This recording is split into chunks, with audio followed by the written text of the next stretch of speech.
नमस्कार दोस्तों, स्वागत है आप सभी का। इस वीडियो में हम एक्स बैंड रेडार को कवर करने वाले हैं। हम इसके कुछ इंपॉर्टेंट फीचर्स और एप्लीकेशंस को देखेंगे और अंत में हम भारत के रेडार नेटवर्क को देखने वाले हैं। काफ़ी नई चीज़ें आपको सीखने को मिलेंगी, आपके एग्जामिनेशन के लिए काफ़ी इंपॉर्टेंट है सारी चीज़ें। तो इसलिए आप इस वीडियो को अंत तक जरूर देखिएगा। चैनल पर नहीं हो तो सब्सक्राइब अवश्य करिएगा। Politics, economy, GK, geography, science, environment, include की तमाम वीडियोस के लिए हमारी प्लेलिस्ट को जरूर चेक करिएगा। आप किसी भी एग्जाम की तैयारी कर रहे हो, हमारी प्लेलिस्ट को करंट अफेयर की बाकी वीडियोस को देख के आपको काफ़ी हेल्प मिलने वाली है। इसे समय निकाल के हमारे चैनल को जरूर चेक करिएगा। चलिए शुरुआत करते हैं। देखिए, अभी हाल ही में कुछ समय पहले जुलाई 2024 में वायनाड में फ्लड्स और लैंडस्लाइड्स आए थे, आप सब जानते हैं। तो इसके बाद वायनाड डिस्ट्रिक्ट में एक्स बैंड रेडार को इंस्टॉल करने के लिए union ministry of earth sciences ने अप्रूव कर दिया है। अब यहाँ पे देखिए दो चीज़ें आई, एक आया फ्लड, एक आया लैंडस्लाइड्स। क्लाउड बर्स्ट क्या होते हैं, फ्लैश फ्लड्स क्या होते हैं, लैंडस्लाइड्स क्या होती हैं, इनके क्या टाइप्स होते हैं, लैंडस्लाइड्स के क्या टाइप्स होते हैं, इन सारी चीज़ों को मैं अच्छे से विस्तार से अलग वीडियोज़ में कवर कर चुका हूँ। आपके एग्जामिनेशन के लिए बहुत इंपॉर्टेंट है, आपको ये तीनों वीडियोज़ देखने चाहिए। तीनों का लिंक मैं आपको डिस्क्रिप्शन बॉक्स में दे दूँगा। तो चलिए आगे बढ़ते हैं।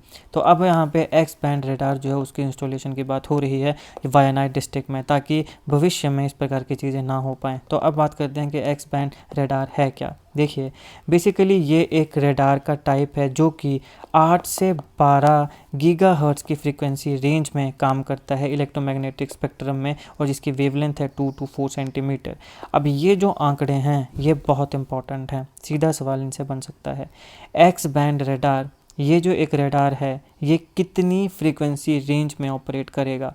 8 से 12 गीगाहर्ट्ज की स्पेक्ट्रम की, इलेक्ट्रोमैग्नेटिक स्पेक्ट्रम की। इसकी वेवलेंथ क्या होगी? 2 से 4 सेंटीमीटर। ये आपने ध्यान रखने हैं, ये फैक्ट्स सीधे एग्जाम में पूछे जा सकते हैं। अब ये जो रेडार है ये पर्टिकुलरली जो स्मॉलर पार्टिकल्स होते हैं, जैसे कि रेन ड्रॉप्स हैं, फोग हैं या बाकी फाइन मटेरियल्स हैं, उन्हें डिटेक्ट करने के लिए यूज़ किया जाएगा, क्योंकि इसकी वेवलेंथ जो है वो काफ़ी छोटी है और ये हाई रिजोल्यूशन की इमेजेस को अलो करेगा। अगर हम कुछ इंपॉर्टेंट फीचर्स की बात करें तो सबसे पहले हाई रिजोल्यूशन। शॉर्टर वेवलेंथ जो है वो डिटेल्ड इमेजेस देती है। Shorter the wavelength more detail the images. तो शॉर्टर वेवलेंथ जो है वो डिटेल्ड इमेजेस देती है, तो इसलिए ये इसे आइडियल बना देता है। क्योंकि इसकी वेवलेंथ छोटी है तो ये इसे आइडियल बना देता है कि जो वेदर फिनोमिना है उन्हें ट्रैक अच्छे से किया जाए, चाहे वो पार्टिकल की मूवमेंट्स हो या फिर प्रेसिपिटेशन हो। बात आई वेदर की, तो इंडियन मेट्रोलॉजिकल डिपार्टमेंट वेदर के 4 अलग अलग अलर्ट्स देता है, रेड, येलो, ब्लू, ग्रीन। क्या होता है इनका मतलब? कौन से कलर का वेदर अलर्ट क्या बताता है, कौन सा डेंजरस है, कौन सा नॉन डेंजरस है, इसको मैंने अच्छे से अलग वीडियो में कवर किया, जरूर देखिएगा। ये आपके एग्जामिनेशन के लिए भी इंपॉर्टेंट है और ये जनरल अवेयरनेस के लिए पता होना चाहिए। क्योंकि अखबारों में जब आता है कि IMD ने रेड अलर्ट दिया, ग्रीन अलर्ट दिया, तो हमें पता होना चाहिए कि उसका मतलब क्या होता है। तो उसको मैंने अच्छे से एनिमेशन के माध्यम से अलग वीडियो में कवर किया है, जरूर देखिएगा। तो सबसे पहला फीचर एक्स बैंड रेडार का आता है हाई रिजोल्यूशन, फिर आता है लिमिटेड रेंज। अब देखिए यहाँ पे शॉर्ट रेंज है कंपेयर टू हमारे पास जो बाकी एस बैंड रेडार्स हैं। तो क्योंकि यहाँ पे जो हायर फ्रीक्वेंसी सिग्नल्स हैं वो बहुत ही जल्दी फास्टर वीक हो जाते हैं जैसे ही वो एटमॉस्फेयर में ट्रैवल करने लगते हैं, तो इसलिए यहाँ पे ये जो रिलेटिवली शॉर्टर रेंज है ये हमें काफ़ी अच्छे से जानकारी देगा। अब देखिए वेदर फोरकास्टिंग में मैंने आपको बताया कि 4 अलग अलग अलर्ट्स आते हैं, उनको जरूर देखिएगा। तो एक्स बैंड रेडार जो है उसको शॉर्ट रेंज वेदर मॉनिटरिंग के लिए यूज़ किया जाएगा, चाहे वो रेनफॉल की इंटेंसिटी हो या फिर लैंडस्लाइड्स हो। लैंडस्लाइड जो है उसको मैंने अच्छे से कवर किया, आपको जरूर देखना चाहिए। क्यों देखना चाहिए? क्योंकि ये हर साल खबरों में रहती है, हर साल हमारे भारत में कहीं ना कहीं लैंडस्लाइड्स होती हैं और उसकी वजह से काफ़ी नुकसान हमें देखने को मिलता है। तो इसलिए इस वीडियो को आपको जरूर देखना चाहिए, इसका लिंक मैं डिस्क्रिप्शन में दे दूंगा। तो अब यहाँ पे बात यह है कि क्योंकि इसकी शॉर्ट रेंज है तो ये वेदर को मॉनिटर करने के लिए काफ़ी अच्छे से यूज़ किया जा सकता है। अच्छे से हम रेनफॉल की इंटेंसिटी को प्रिडिक्ट कर सकते हैं और लैंडस्लाइड्स को भी प्रिडिक्ट कर सकते हैं। और यहाँ पे एयर ट्रैफिक कंट्रोल और जो मिलिट्री एप्लीकेशंस हैं वहाँ पर भी ये यूज़ होने वाला है। अब यहाँ पे एक बात आती है डॉपलर रेडार की। डॉपलर रेडार क्या होता है? ये बेसिकली वो रेडार होता है जो प्राइमरीली मेट्रोलॉजी में यूज़ किया जाता है, वेलोसिटी और मूवमेंट जो होती है वेदर फॉर्मेशन की उसको मेज़र करने के लिए। वेदर फॉर्मेशन में यहाँ पे आता है स्टॉर्म्स या क्लाउड्स। तो क्लाउड जो स्टॉर्म्स की मूवमेंट और वेलोसिटी इसको मेज़र करने के लिए जो मेट्रोलॉजी के लिए यूज़ किया जाता है उसको हम डॉपलर रेडार बोलते हैं। जो डॉपलर रेडार है ये एक इफेक्ट के ऊपर काम करता है जिसको हम डॉपलर इफेक्ट बोलते हैं। आपने फिजिक्स में +2 में शायद ये पढ़ा होगा, काफ़ी इंपॉर्टेंट है। इसके बेसिस पे तो नीट में MCQs भी बनते हैं, नीट या JEE में MCQs भी बनते हैं। तो ये जो डॉपलर रेडार है ये डॉपलर इफेक्ट के प्रिंसिपल के ऊपर काम करता है। इसका मतलब है कि जैसे ही जो सोर्स होता है वेव का वो मूव करता है तो उससे जो फ्रीक्वेंसी है वो चेंज होती है। यहाँ पे मान लो कि ये वेव का सोर्स है, आप यहाँ खड़े हो, जैसे ही आप आगे पीछे जाओगे तो इसकी जो फ्रीक्वेंसी है वो क्या करेगी? चेंज करेगी, या तो आप मूव करो या फिर ये जो सोर्स है अगर ये मूव करेगा। जैसे ही रिलेटिव मूवमेंट होगी, यहाँ पे देखो रिलेटिव मूवमेंट, यानी कि या तो आप मूव कर रहे हो या ये मूव कर रहा है या दोनों ही मूव कर रहे हैं, एक इस तरफ को एक इस तरफ को। जैसे रिलेटिव मूवमेंट होगी तो उससे फ्रीक्वेंसी जो होती है वेव्स की वो चेंज होती है। जैसे मान लो आप यहाँ पे खड़े हो, यहाँ पे एक गाड़ी आई, जब गाड़ी यहाँ पर है तो आपको कम आवाज़ सुनाई देगी, जब आपके नज़दीक आने लगेगी तो ज़्यादा आवाज़ सुनाई देगी, दूर चली जाएगी कम आवाज़ सुनाई देगी। क्या हो रही है? फ्रीक्वेंसी चेंज हो रही है। कैसे? जैसे ही सोर्स जो है उसकी रिलेटिव मूवमेंट हो रही है। तो ये होता है डॉपलर इफेक्ट। तो इसके ऊपर डॉपलर रडार काम करता है। अगर हम इसके एप्लीकेशंस को देखें तो सबसे पहले आता है वेलोसिटी मेजरमेंट। देखिए यहाँ पे फ्रीक्वेंसी के चेंजेस को मेजर करके हम डॉपलर रडार के माध्यम से ऑब्जेक्ट जैसे कि रेन क्लाउड हो गया मान लो, तो इसको डिटरमाइन कर सकते हैं कि ये कितने फास्ट जो है वो मूव कर रहा है और ये कौन सी डायरेक्शन में मूव कर रहा है। तो यहाँ पे वेलोसिटी मेजरमेंट होगी कि जैसे ही हमने फ्रीक्वेंसी के चेंजेस को ऑब्जर्व किया तो उससे हमने क्या देखा कि जो क्लाउड है वो हमने देखा कि पहली बात तो कितना फास्ट मूव कर रहा है, क्योंकि जितना फास्ट मूव करेगा उसी हिसाब से यहाँ पे फ्रीक्वेंसी चेंज होगी। और फिर हमने ये भी देखा कि किस डायरेक्शन को मूव कर रहा है, इस डायरेक्शन को, इस डायरेक्शन को।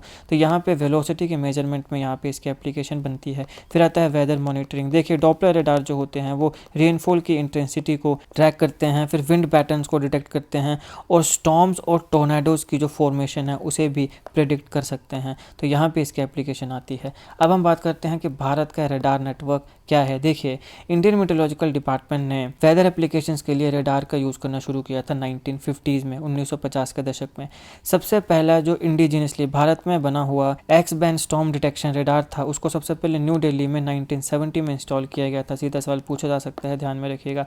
भारत का पहला अपने देश का बना हुआ x band storm detection radar, इसको सबसे पहले न्यू दिल्ली में इंस्टॉल किया गया था। कब किया गया था? 1970 में।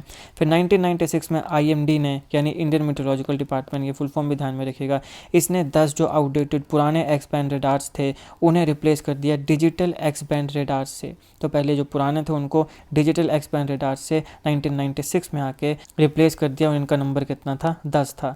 अब भारत का रडार नेटवर्क जो है वहाँ पे विंड फाइंडिंग और storm detecting x band radars दोनों ही आते हैं। हमारे भारत में एस बैंड रडार्स जो कि 2 से 4 गीगाहर्ट्ज की फ्रीक्वेंसी पे काम करते हैं उन्हें भी यूज़ किया जाता है और इनका यूज़ लॉन्ग रेंज डिटेक्शन में किया जाता है। हमारे देश का पहला S band cyclone detection radar, इसको सबसे पहले 1970 में विशाखापट्टनम में इंस्टॉल किया गया था। तो ये भी पूछा जा सकता है, ध्यान में रखिएगा। पहला S band cyclone detection radar जो कि साइक्लोन्स को डिटेक्ट करेगा, इसको सबसे पहले 1970 में इंस्टॉल किया गया था। कहाँ पे? विशाखापट्टनम में। अब हम कुछ रीसेंट डेवलपमेंट्स देखते हैं कि अभी कुछ सालों में हमारी सरकार ने, गवर्नमेंट ने इन चीज़ों के ऊपर क्या किया है। सितंबर 2024 में मिनिस्ट्री ऑफ अर्थ साइंसेज ने अनाउंस किया कि आने वाले कुछ सालों में हम एडिशनल 56 डॉपलर रडार्स को इंस्टॉल करेंगे। तो आने वाले समय में 56 जो डॉपलर रडार्स हैं उनको इंस्टॉल किया जाने वाला है। 11 सितंबर 2024 को यूनियन कैबिनेट ने 2000 करोड़ रुपए का मिशन मौसम इसको अप्रूव किया था। इसका एम है कि हमारे भारत का जो मेट्रोलॉजिकल इंफ्रास्ट्रक्चर है उसे अपग्रेड किया जाए और यहाँ पे अप टू 60 रडार्स जो हैं वो हम इंस्टॉल करने वाले हैं 2026 तक। अब यहाँ पे वायनाड रडार इनिशिएटिव, क्योंकि वायनाड में जुलाई में आप सब जानते हो कि बहुत ही भयानक लैंडस्लाइड हुई थी जिसकी वजह से काफ़ी लोगों की मृत्यु भी हुई थी। तो वायनाड जो रडार इनिशिएटिव है इसमें सी बैंड रडार जिसकी जो फ्रीक्वेंसी है वो 4 से 8 गीगाहर्ट्ज़ है उसे भी इंस्टॉल किया जाएगा मैंगलुरु में। और यहाँ पे ऑब्जर्वेशनल रेंज जो है इसकी वो 250 किलोमीटर होगी। तो मैंगलुरु में एक सी बैंड रडार जिसकी फ्रीक्वेंसी 4 से 8 गीगाहर्ट्ज़ है उसे इंस्टॉल किया जाएगा और वो 250 किलोमीटर्स तक की जो रेंज है वहाँ तक वो पूरा ऑब्जर्व करने वाला है। अब यहाँ पे एक और इम्पॉर्टेंट टॉपिक आता है निसार। देखिए निसार जो है इसकी फुल फॉर्म है NASA ISRO synthetic aperture radar. NASA ISRO synthetic aperture radar, ये है निसार। ये एक जॉइंट सैटेलाइट मिशन है जिसको नासा और इसरो दोनों ने मिलकर डेवलप किया है। निसार जो है वो रडार इमेजिंग को यूज़ करेगा अर्थ के लैंड मासेस की हाई रेजोल्यूशन मैप को क्रिएट करने के लिए, ताकि नेचुरल प्रोसेसेस में जो भी चेंजेस आ रहे हैं उनको अच्छे से ट्रैक किया जा सके। यहाँ पे 2 पेलोड्स आपको देखने को मिलेंगे, एक एल बैंड रडार और एक S band radar. L band radar जो है उसकी फ्रीक्वेंसी होगी 1.25 गीगाहर्ट्ज़ और वेवलेंथ 24 सेंटीमीटर। इसको बनाया है नासा ने। दूसरी तरफ एस बैंड है, इसकी जो फ्रीक्वेंसी होगी वो होगी 3.2 गीगाहर्ट्ज़, वेवलेंथ 9.3 सेंटीमीटर और इसको किसने बनाया है, इसरो ने। तो ये दो इंपॉर्टेंट पेलोड्स हैं, आपसे पूछा जा सकता है। L band, S band. L band को नासा ने बनाया है, एस बैंड को इसरो ने बनाया है। एल बैंड जो है उसकी फ्रीक्वेंसी 1.25 गीगाहर्ट्ज़ है और जो एस बैंड है उसकी 3.2 गीगाहर्ट्ज़ है। वेवलेंथ की बात करें तो 24 सेंटीमीटर एल बैंड की और एस बैंड की 9.3 सेंटीमीटर। अब निसार जो है ये एक्सपेक्टेड है कि 2025 तक लॉन्च हो जाएगा और इसको लॉन्च किया जाएगा इसरो के GSLV Mark II रॉकेट की मदद से। इसकी टोटल कॉस्ट है $1.5 बिलियन और प्राइमरीली इसको नासा के द्वारा फंड किया जा रहा है। तो ये है दोस्तों इंडिया का रेडार सिस्टम और यहाँ पे हमने देखा एक्स बैंड रेडार क्यों बनाया गया, कहाँ पे अभी इंस्टॉल हुआ, क्या कारण है। यहाँ पे मैंने आपको 4 इंपॉर्टेंट वीडियोस बताई, landslide, cloud burst, flash floods और मैंने एक बताया वेदर अलर्ट्स। इन चारों के लिंक्स आपको डिस्क्रिप्शन में मिल जाएंगे, जरूर देखिएगा। अगर आपको वीडियो अच्छे लगे तो लाइक करेगा, शेयर करेगा। Politics, economy, GK, geography, science, include की तमाम वीडियोस के लिए अब हमारी प्लेलिस्ट को जरूर चेक करिएगा। आप किसी भी एग्जाम की तैयारी कर रहे हो, हमारी प्लेलिस्ट को कंट अफेयर की बाकी वीडियोस को देख के आपको काफ़ी हेल्प मिलने वाली है। इसे समय निकाल के हमारे चैनल को जरूर चेक करिएगा। जीके कंट अफेयर, जीके टिक्स ऐसी वीडियोस के लिए हमारे चैनल को सब्सक्राइब करिएगा, बेल आइकन को जरूर दबा दीजिएगा ताकि किसी भी वीडियो की नोटिफिकेशन आपसे मिस ना हो। आपका बहुत बहुत धन्यवाद।